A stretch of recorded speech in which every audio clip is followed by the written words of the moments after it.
So we've got something a little bit different for today's video.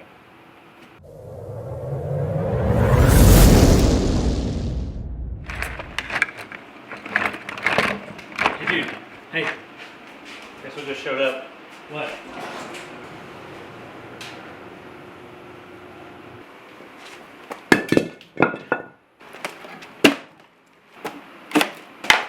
To be fair to Vevor, we're the reason the back of the thing's sticking out of the box so bad.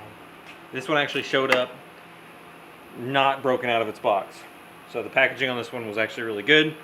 And then, as we do here at Brackin Forge, it got broke. It got made not good.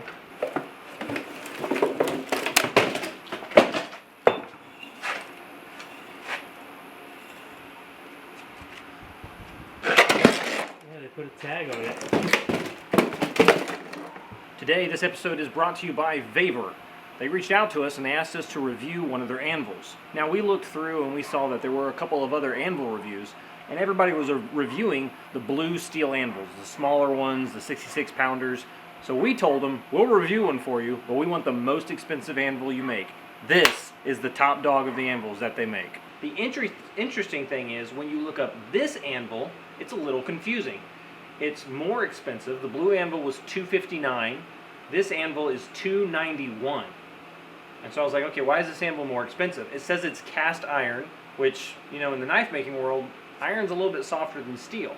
However, when you start looking at it, it says the HRC is higher. It has a 55 HRC, which I think is going to solve some of the problems that we were seeing with some of the other anvils.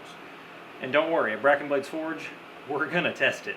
So first impressions right out of the box, there's a couple of things I noticed that we need to go ahead and address. We've got some really hard edges on the anvil, and while that's not bad if you're going to be doing a lot of cutting or even notching, that's okay. You can make a lot of good angles. Maybe you're working a ricasso or building forging shoulders. The hard angles are going to work. So we're going to leave those hard angles on one of the sides.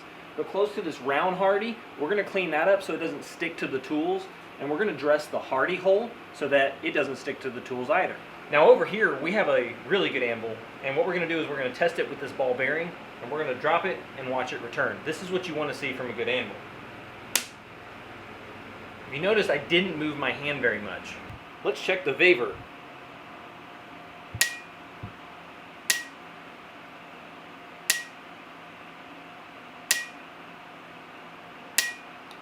Pretty similar, huh? So honestly, I think they're the same.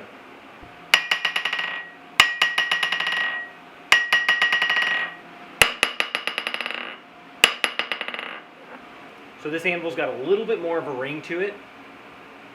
Could be because it's not locked down, and that's what I'm going to equate it to, is that it's not locked down, and that's why it's ringing. So now, we're going to do what we like to call the good old dent test, where we take a big hammer and we hit the anvil really, really hard. That hurt my ears. I did get a dent. Let's see if I get a dent from using a lighter weight hammer. Ready? Hammer. A lighter weight hammer. Alright, Liver King, go for it.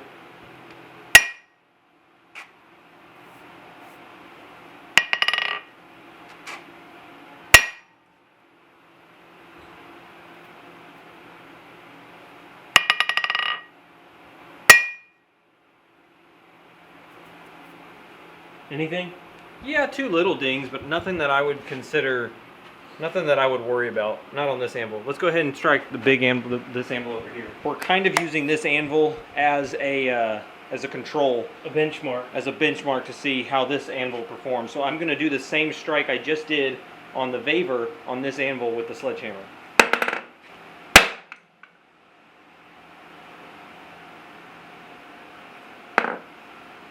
I'm going to try to hit it on the angle here, because I think that's what caused that dent there. No. Nothing? Nothing. Do with these.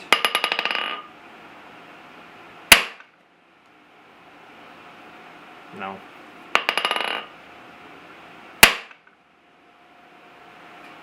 No.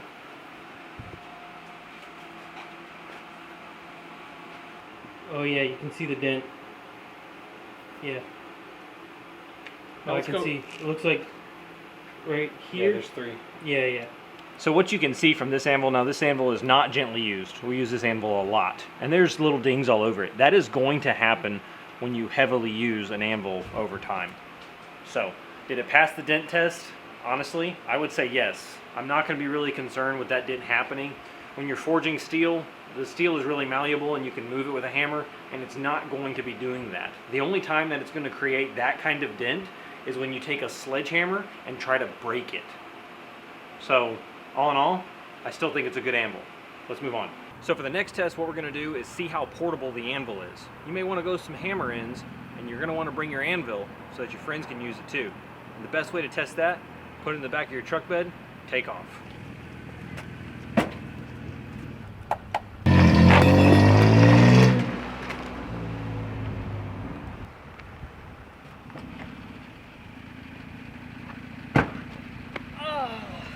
No damage along the edge. That's a really good sign. The weight of the anvil hitting a hard surface, it could happen. It could slide off of here if it's not properly locked in. You could bump it when you're moving it around. It could fall over off of your stand. Your stand could be connected and then it falls over on your concrete. And it's safe to know that you're not going to ruin an edge on your anvil. Now let's go ahead and dress this thing up. By the way, the corner of the anvil here in this shot looks a lot worse than it actually was. You can see in this frame from the next scene that it was really just some paint chipped off. What I recommend using is a flat disc to round over the edges on your anvil. The regular grinding disc is probably going to take off too much and be too harsh. And a cutting wheel, well, that's just not what it's for.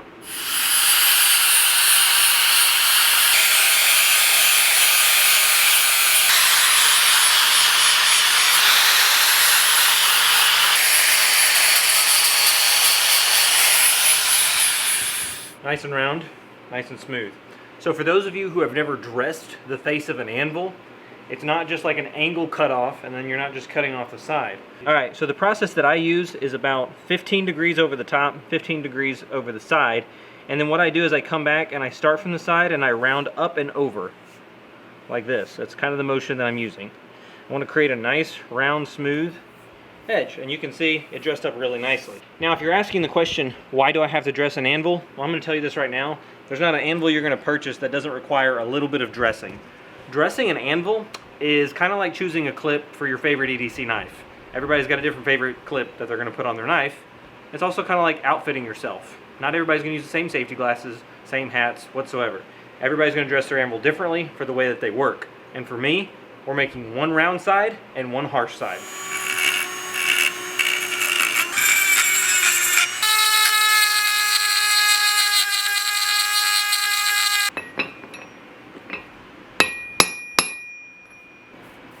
Pretty good, what do you think? Yeah, pretty good. A little bit of a big fit, so it accepts, where's my tape? 1 1/8 to 1 1/4 hardy hole, which is a little bit bigger than like the one over here, which is right at 1 inch.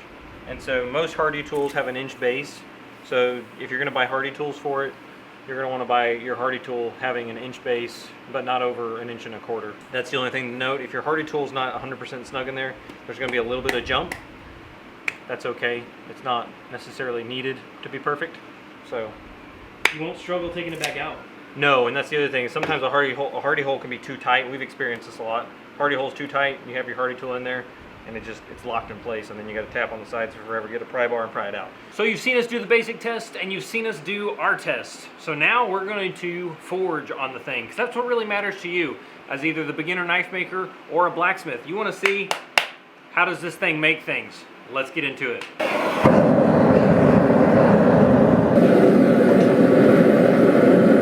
Fear not, faithful knifers, we're doing a general blacksmithing test, but in 2 minutes we will be making a knife. Feels pretty good. What I'm going to do next is take the same steel over to my primary anvil and hit it and kind of do a comparison between the two and see kind of how I feel each one hits. But so far so good. It feels very sturdy. Now this is the 132, and so it doesn't feel like it's going anywhere. So when you hit it, it's like the steel's doing exactly what you want it to do. As far as striking is concerned, not much of a difference.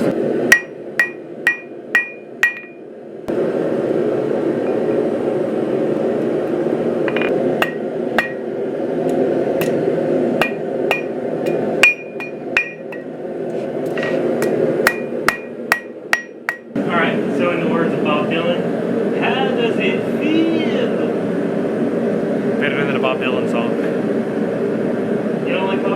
love Bob Dylan. Didn't he sing the original All Along the Watchtower. that one and there was another one. It escapes me. Knocking on Heaven's Door. Yeah. Knock, knock, knocking on Beaver's home. We're trying to do a review here, okay? Now I can't get it out of my head. Hook, hook, hook. Give him the hook, hook, hook. I think that was a Bob Dylan song too. Making that was a breeze. Really fun. The feel of the anvil when you're striking it like this feels really good. So I felt like I had a lot of control over the piece. That does come from experience, but it also comes from good tools, good quality tools. There it is. Installation of our new awesome hook. Yep. Really exciting. We've really been needing this so that we can hang that from over there to right there. We didn't need it at all. So now we're going to grab a piece of 8670. That's a 1/4 inch. Serious business. Serious, thick business. And we are going to forge, you guessed it, a knife. Told you. Like I said, it swings good. There's a lot of weight underneath it. And so when I'm swinging my hammer as hard as I can, it's hitting and transferring the force through the piece. And so I can work it a lot faster. But it's also the heaviest anvil they sell.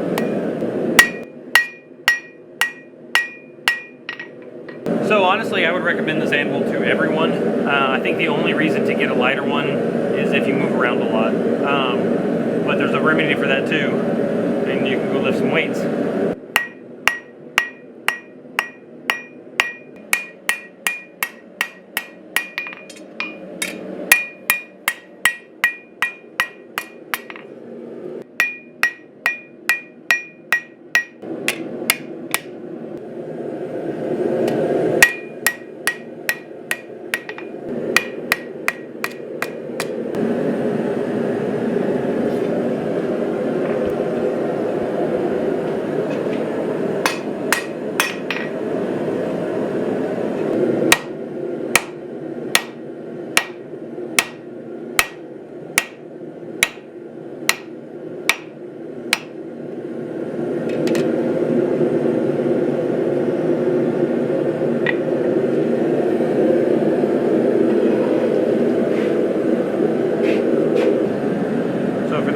That have said you're not sure how hard the top of the anvil is, I think the Vevor is pretty accurate in the hardness that they've said because it has cut into my hardy cut. Street Ogre, if you're watching this, I'm sorry. It cut into the hardy cut.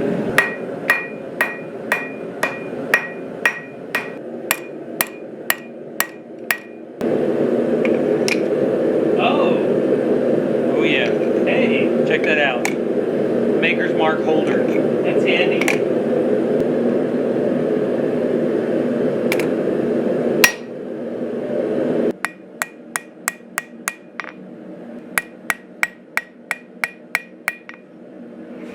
All right, I'm here with Logan Brackin of Brackin Blades Forge to talk about the Vevor 132-pound anvil. Logan, what do you think?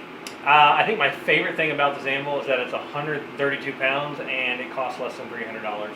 Why would you choose to use this anvil over another anvil? I think the main reason I would choose the Vevor 132-pound anvil over another anvil is, honestly, it's a really good anvil at a really affordable price. What do you think are some cons of the anvil? It's 132 pounds. I'm just kidding. There's no cons. So using the anvil felt great. Swinging the hammer felt great. It moved the steel really, really well. It was easy to articulate and do what I wanted to do with the scroll work and making the hook. When I was hard hitting to flatten out the material on the hook, it really moved the steel. It transferred the force into the steel rather than either absorbing it or reflecting it too much. When I was making the Quiken, it was really easy to make the Quiken. I think all in all that took us like, what, 25 minutes to forge that Quiken? Yeah, no more than that. I really noticed that you were able to get a lot of work done in one heat on each heat. I think the real reason that the steel was moving so effectively is I can swing a hammer really hard, but if you don't have a good anvil underneath it and a heavy enough anvil underneath it, swinging the hammer harder is just going to cause problems and reflect it and either bounce it back. I get that problem sometimes on smaller anvils when I'm hitting really, really hard. I feel like the hammer wants to come back on me, but this one just met in the middle and it was perfect. Is there anything else you want to say about it? I think that you should go buy it from the link below.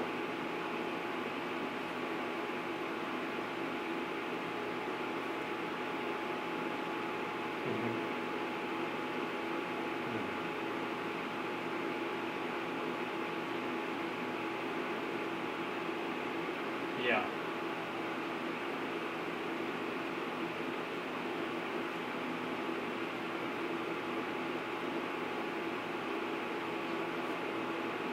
So in conclusion, the biggest point that I want to get across to you is that this is a really good anvil.